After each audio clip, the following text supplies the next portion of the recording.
두뇌주의입니다. 두뇌주의를 왜 얘기하는가 하면 제가 중학교 3학년 때 사실은 두뇌주의를 믿었습니다. 중학교 3학년 때. 예, 그래서 여섯 살인데 제가 간증책 제목이 뭐냐면 유물론자에서 기독교인으로. 그러니까 14살 중학교 3학년 때 저는 두뇌주의를 믿었습니다. 근데 29살 때 영혼을 믿으면서 크리스찬이 된 거예요. 그래서 저는 이게 저의 삶의 스토리입니다. 그리고 요 PDF 파일을 들어가면 자서전도 있고요. 오늘 말하는 이런 내용들 다 들어있습니다. 예, 보답는 거 있어요. 자, 정신에 대한 두 가지 해석이 있습니다. 하나는 뭐냐? 기독교 신앙. 우리 잘 알지? 몸과 영혼이 연합해서 영적인 활동을 한다. 이렇게. 죽으면 몸은 흙으로 가지만 영혼은 지옥과 천국으로 가죠. 이게 기독교 신앙이죠. 반면에 두뇌주의는 뭐냐? 두뇌주의는 이 정신은 두뇌에서 만들어진 거예요. 그러니까 죽으면 이 두뇌는 정신은 없어집니다. 몸은 흙으로 가고요. 그러니까 죽으면 끝이죠. 네, 보답는 게 있어요. 자, 영혼이 있다는 증거가 뭐냐? 성경 말씀이죠. 예수님께서 말씀했어요. 마태복음 10장 28절에 몸은 죽여도 영혼은 능히 죽이지 못하는 자들 두려워하지 말자. 그러면 뭐예요?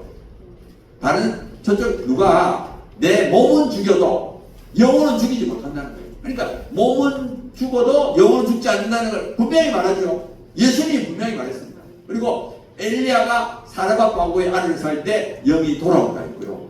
그 다음에 엘리야가 그 다음에 예수님이 야이로 딸을 살릴 때 영이 돌아온다. 그러니까 영이 돌아오면 살으라고, 영이 떠나면 죽는 겁니다.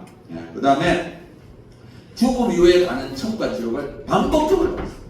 성경에 보면 이 우리에게 영혼이 있다는 것은 우리가 만든 게 아닙니다. 성경에 분명히 기록된 하나님 말씀이고 진리입니다. 보다는 게 있어요. 자, 그리고 다른 영들이 우리에게 영향을 줍니다. 하나님이 우리를 감동하고 어떨 때는 완악하게도 하고 지혜롭게도 하고, 사탄도 마찬가지입니다. 우리 마음에 생각을 불러넣기도 하고. 다른 영들이 우리에게 영향을 미친다면 하물며 다른 영들이 우리에게 자기 영혼이 자기에게 영향을 못 주겠어요? 그 다음에 영들이 몸 안에 거하고 몸을 조작합니다. 사람의 몸은 영을 담는 그릇이에요. 성령님께서 우리 안에 거하시고 방언을 하게 하죠. 귀신도 마찬가지입니다. 귀신 들린 자의 몸을 조작하고 이렇게 말하게 하죠. 자, 이제부터는 영혼이 없다는 주장을 한번 생각해 보세요. 영혼이 왜 없다고 그럴까? 자, 이 사람들이 첫 번째는 뭐냐? 동물과 인간이 같다는 거예요. 동물과 인간의 정신 능력은 수준 차이는 있어도 본질적 차이가 없다. 쉽게 말하면 동물도 뇌가 있어가지고 거기서 생겨나고 정신 능력이 생겨나고, 인간도 뇌가 있어서 생겨나고, 인간과 동물은 똑같다는 거예요. 자, 반론을 제기하면 인간과 동물의 정신 능력 활동에는 엄청난 차이가 있다. 두 번째, 자, 두 번째 이 사람들이 영혼이 없다는 것은 뭐냐면 정신 능력의 두뇌의 의존성입니다. 두뇌가 손상을 당하면 정신 능력이 장애가 생깁니다. 우리가 그런 걸 많이 보잖아요. 두뇌가 다친 사람이 정신 능력이 좀 문제가 생깁니다. 자, 요거는 영혼과 정신에 대한 혼동입니다. 정신은 뭐냐면 몸과 영혼의 연합을 이루는 결과물입니다. 영혼은 뭐냐? 정신을 만드는 근원이에요. 비유를 하면 두뇌를 포함한 몸은 컴퓨터고 영혼은 컴퓨터 사용하는 사람이고 정신은 컴퓨터 모니터 화면이에요. 그러니까 영혼과 정신은 다른 겁니다. 그래서 정신 능력의 두뇌 의존성은 영혼이 없다는 증거가 될 수 없습니다. 그렇죠? 컴퓨터가 망가지면 장애가 생기는데 그렇다고 해서 컴퓨터 사용자가 없다고 볼 수 없죠. 그리고 우리가 살아있는 동안에는 몸과 영혼이 연합을 해야만 정신활동이 가능하기 때문에 당연히 정신은 두뇌에 의존합니다. 그렇죠? 몸과 영혼의 연합으로 만들어지는 거니까. 자, 그 다음에 이게 이제 제일 어려운 부분인데, 이 사람들이 영혼이 없다고 주장하는 세 가지 이유 중에서 이것을 가장 강력하게 주장합니다. 이것이 자기들에게 근본적인 문제다. 그게 뭐냐? 어떻게 비물질인 영혼이 물질인 몸에 영향을 주는 거예요. 영혼은 비물질, 몸은 물질. 근데 어떻게 비물질인 영혼이 물질인 몸에 영향을 줄 수 있느냐? 이거는 불가능하다. 여기에 이제 자기들이 생각합니다. 자, 그런데 제가 반론을 말하면 비물질인 영이 지금도 물질에게 영향을 주고 있습니다. 하나님이 지금도 자연을 다스리고 기적을 행하고 우리 마음에 감동을 준다는 거예요. 두뇌에 영향을 주는 거죠. 귀신도 마찬가지입니다. 그 다음 점도 있어요. 자, 그 다음에 여기 조금 어려운 말일 수도 있는데, 물질이 뭐냐는 거에 대한 질문입니다. 물질이 뭐냐? 왜냐하면은 우리 상대성 이론이 나오면서 에너지가 물질이 되고 물질이 에너지가 됩니다. 제가 아까 말했죠. 원자폭탄은 조그마한 그 물질이 없어지면서 엄청난 에너지가 나와요. 그러니까 이 에너지만 있으면 물질이 만들어지고요. 아무런 재료도 없이. 예? 그러니까 에너지만 있으면 무슨 재료가 있어가 재료를 만드는 게 아닙니다. 에너지만 있으면 아무런 재료도 없이 물질이 만들어지고요. 그 다음에 물질이 없어지면서 에너지가 생깁니다. 그러니까 물질과 에너지가 왔다 갔다 하는 거예요. 에너지가 있으면 물질이 만들어지고 물질이 없어지면서 에너지가 생기고. 자, 그러면 우리가 한번 생각해봐요. 도대체 물질이 뭐냐? 도대체 물질을 뭘로 만들었지? 물질의 재료가 뭐예요? 보다 있는 거 있어요. 자, 우리가 흔히 생각할 때 우리가 보이는 모든 물체는 기본 입자, 뭐 예를 들어서 뭐 원자가 있고 그 다음에 양성자, 전자 뭐 이런 것도 있죠. 자, 그건 또 뭘로 만들어졌죠? 뭐 전자, 양성자 또 그걸 계속 파고들면 결국은 뭘 만들어질지 궁금하죠. 근데 우리가 잘 모릅니다. 정말 파고들다면 뭔지 모르. 왜? 에너지만 있으면 만들어지니까. 에너지가 물질이 되어버리는데 도대체 물질이 뭔지 모르죠.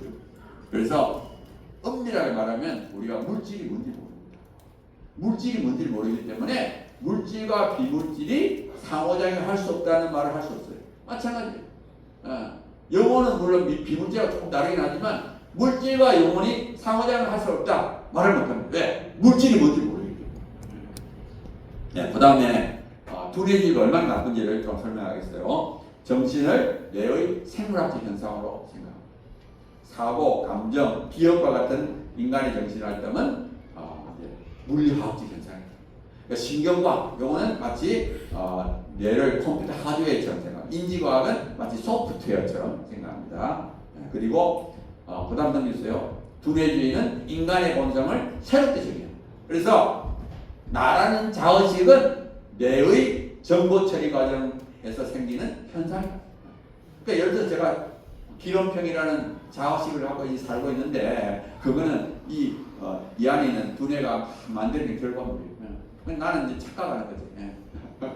내가 기름병이라고 착각하고 있어요. 그 다음에 윤리, 철학, 종교 전부 두뇌가 만들어졌고요. 인간의 영혼, 자아, 자유의지, 윤리와 가치는 환상이에요. 환상. 그건 환상. 실제가 아니에요. 그리고 진정한 실체는 뭐냐? 인간은 그냥 고성능 컴퓨터를 이 두뇌가 막 이렇게 해가지고 지금 의식을 만들려고 막 이렇게 말하게 만드는 거예요. 자, 넘겨주세요. 자, 보면은 뇌과학에서 밝혀진 과학 사실은 뭐냐? 특정 뇌 영역이 특정 기능과 관련이다. 그까지 맞아. 그렇지만 구체적으로 어떻게 하는지 모릅니다. 기억을 어떻게 하는지, 감정을 어떻게 생기는지, 판단을 어떻게 하는지 아무것도 모릅니다. 그리고 과학적 사실은 영혼의 존재를 부정하지 않습니다. 어떤 과학적 방법을 사용하더라도 영혼을 관찰할 수 없어요. 그러니까 이게 보면은 몸과 영혼의 연합으로 하는 건지 두뇌만으로 하는지 불가능합니다. 과학으로는 불가능해요. 예. 그 다음 넘겨주세요. 자, 두뇌주의는 과학적 한계를 넘은 주장. 두뇌주의는 아까 말했죠. 과학의 한계가 있는데 그래가지고 이 두뇌주의는 과학적 사실이 아닙니다. 유물론에 기초한 주장이에요. 이거는 영의 세계가 없다는 그런 유물론에 기초한 주장. 그러니까 영혼의 실제와 두뇌주의 어느 것이 맞는지는 과학으로 증명할 수 없다. 넘겨주세요. 자, 근데 이 두뇌주의자들은 다음 세대를 세뇌하고 있습니다. 유튜브 여러 가지 보면은 마치 영혼이 없는 것처럼 열심히 하고 있어요. 그러니까 우리도 해. 우리도 영혼이 있다고 열심히 떠들어야 정말 확신을 갖고 용감하게 떠들어야 돼. 그리고 대다수의 사람들은 두뇌주의를 원하지 않습니다. 그러니까 저쪽은 자꾸 세뇌를 시켜, 세뇌. 두뇌주의가 맞다고 이렇게 과학인 것처럼.